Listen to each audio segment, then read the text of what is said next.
Wild Swans at Coole by Butler Yeats. The poem The Wild Swans at Coole is a poem written about the scenery at a place called Coole. The poem is a dramatic lyric poem because of its musicality in the rhyme scheme and its direct expression of feelings.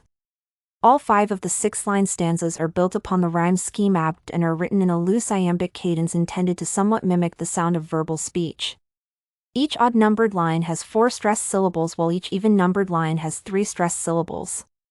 These mechanics of the poem deliver a very sad, melancholy tone that remains in keeping with Yeats' main theme of discouraged dreams. This theme is introduced in the opening stanza as the poet describes the local scenery.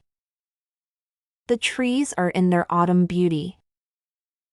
The woodland paths are dry. Under the October twilight the water mirrors a still sky. Within these 4 lines, Yeats has quickly informed his reader of the time of year, autumn, the climate, it has been dry, the time of day, twilight, and the weather, still. The lack of movement, the month of death, the dying leaves, and the dry weather preventing any growth all combine to convey the sense of desolation and discouragement that is the theme of the work. There is a sharp contrast within the first stanza between the first 4 lines and the last 2 lines that keeps the poem's theme about discouragement rather than death. After introducing the dying season of autumn and the motionless scenery, he adds the lines, which contain small movement in the brimming water and life in the presence of the still unmoving swans. Upon the brimming water among the stones are 59 swans. This is what keeps the poem from being about death and that there is still beauty and hope, but it is subdued, quiet, and rest. The following stanzas make a connection between the poet and the swans that seem never changing. He mentions in the second stanza that the 19th autumn has come upon me since I first made my count.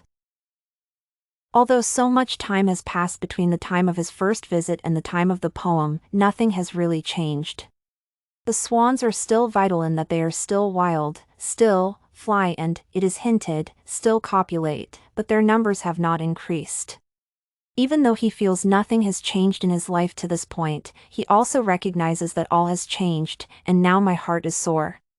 He has grown older and he has not been able to accomplish all that he has wanted to accomplish. His heart is sore, he has been wearied by lover after lover without having found a nest of his own, and he worries that these timeless birds will finally find what he seeks before he does. Through his musical use of language and his construction of the poem, Yeats is able to invoke an emotional response in his reader of discouragement or melancholy frustration. This theme is established in his first stanza as he first sets the subdued mood and then tempers it with the presence of some movement and life. However, while the swans of the pond seem unchangeable, Yeats realizes his life is slipping by with as little to show for it as the swans. His discouragement continues to the end when he acknowledges that someday he expects even this beauty to have flown away.